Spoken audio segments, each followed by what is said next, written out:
Hello, bachcho. Let's see the question. The question says that if a un is equals to integration 0 to pi by 2 cos to the power n x into cos n x, then u1 u2 are in a p, u1 u2 and so on are in gp, u100 is equals to pi upon 2 to the power 101 and u10 is equals to pi upon 2 to the power 210. चलिए इस question को solve करते हैं। उससे पहले हम लिखेंगे अपना की कॉन्सेप्ट। ठीक है, तो की कॉन्सेप्ट हमारे पास क्या होगा? की कॉन्सेप्ट हमारे पास हो जाएगा integration f into G D x. हमारे पास होगा f integration of G D x minus differentiation of first into integration of g dx and then again whole dx। तो un इक्वल टू हमारे पास दिया है, उसमें इंटीग्रेशन बाय पार्ट लगा देते हैं। तो देखिए हमारे पास un मैं मान लेता हूँ cos to the power nx को first cos to the power nx को मैं फर्स्ट मान लेता हूँ। तो हमारे पास कितना हो जाएगा cos to the power nx और cos nx का इंटीग्रेशन कितना हो जाएगा हमारे पास sin nx divided by n और लिमिट कहाँ से कहाँ तक 0 से लेकर के पाई बाई 2 तक माइनस। इसको देखिएगा जरा cos to the power nx का डिफरेंशिएशन हो जाएगा हमारे पास n times cos to the power n minus 1 x और cos का हमारे पास हो जाएगा माइनस का sin x और ये हमारे पास हो जाएगा इंटीग्रेशन में हमारे पास देखिए हम लोगों ने इंटीग्रेशन इसका किया है ना। sin nx का इंटीग्रेशन हमारे पास हो जाएगा sin का nx डिवाइडेड बाई n। ठीक है, ये रहा हमारे पास dx 0 से लेकर के पाई बाई 2 ये कैंसिल।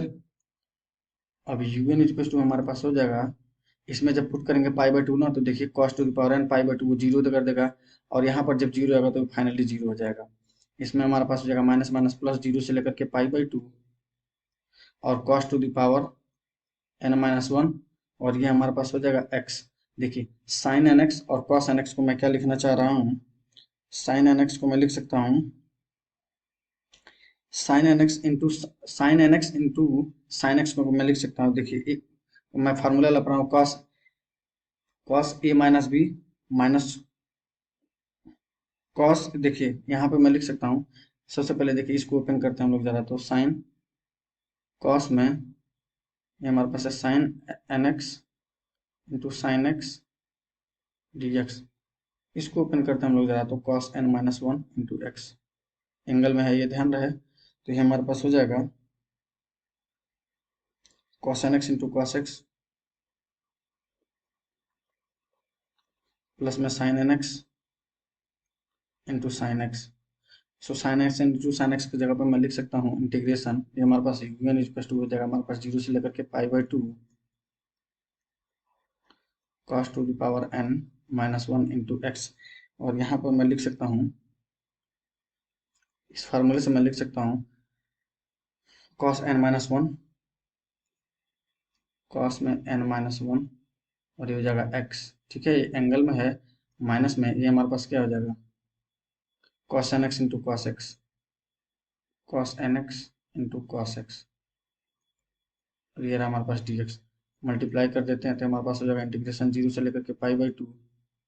ये हमारे पास जब मल्टीप्लाई करेंगे तो cos to the power n minus 1 into x और cos n माइनस 1 x और ये पावर मल्टीप्लाई होकर के कितना हो जाएगा हमारे पास इंटीग्रेशन 0 से लेकर के pi by 2 cos to the power n minus 1 x into में cos हमारे पास हो जाएगा। ये देखिए हमारे पास हो जाएगा पावर, देखो n माइनस 1 और इसका पावर 1 है ना, तो पावर एड होकर के कितना हो जाएगा हमारे पास nx ही रहेगा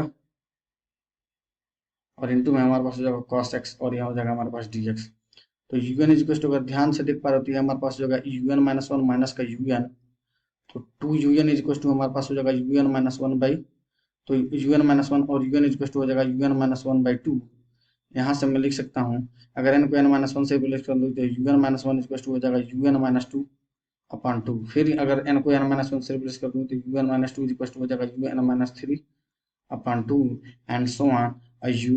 u1 हमारे पास क्या हो जाएगा, u1 की वैल्यू हम लोग लिख सकते हैं यहाँ से, देखो ना u नॉट या u जीरो डिवाइडेड बाई 2। तो अगर मैं सबको इस सारे इक्वेशंस को कंबाइन करूं तो un इक्वल टू हो जाएगा हमारे पास 1 बाई 2 इंटू में 1 by 2 and so on 1 by 2 कितने बार n टाइम्स इनटू में, और ये हो जाएगा हमारे पास यू जीरो या यू नॉट। तो यू एन इक्वल टू हमारे पास होगा you zero divided by two का पावर एन। और यू जीरो निकालने के लिए इक्वेशन में अगर जीरो पुट कर दूंगा तो ये हमारे पास हो जाएगा जीरो से लेकर के पाई बाई टू, और ये हमारे पास हो जाएगा cos to the power n minus one हो जाएगा वन, और कॉस एन इंटू जीरो हो जाएगा जीरो, हो जाएगा कॉस जीरो की वैल्यू वन हो जाएगा हमारे पास जीरो, मतलब पाई बाई टू। ठीक है, पाई बाई टू यहाँ पुट करूंगा तो पाई अपॉन टू का पावर एन प्लस वन आ गया। अगर मैं 100 पुट करूंगा तो यू 100 की वैल्यू मेरे पास क्या हो जाएगी, pi upon two to the power 100, one जुड़ जाएगा तो 101। मतलब हमारा ऑप्शन एक तो सही हो रहा है, कौन सा, सी। अब जरा हम लोग देखते हैं u1 की वैल्यू मेरे पास क्या हो जाएगी, pi upon to square, u2 की वैल्यू क्या हो जाएगी, पाई अपॉन टू क्यूब, और u3 की वैल्यू क्या हो जाएगी हमारे पास, pi upon two to the power four. तो देखिए मैं u1 u2 square equal to लिख रहा हूँ, u2 स्क्वायर इक्वल टू क्या हो जाएगा हमारे पास, पाई अपॉन टू का पावर थ्री का होल स्क्वायर, इसको मैं लिख सकता हूँ पाई। ठीक है, ये हमारे पास क्या हो जाएगा, square upon pi to the power sorry two to the power six हो जाएगा ना। इसको मैं लिख सकता हूँ पाई अपॉन टू का power two into pi upon two का पावर फोर, ये हमारे पास होगा U one into U three. तो U two square equal to U one into U three होगा, मतलब U one U two U three यानी जीपी, जीपी बना रहा है। ठीक है, तो हमारे पास इसमें कौन सा ऑप्शन करेक्ट हो जाएगा। I hope you will understand, thank you so much.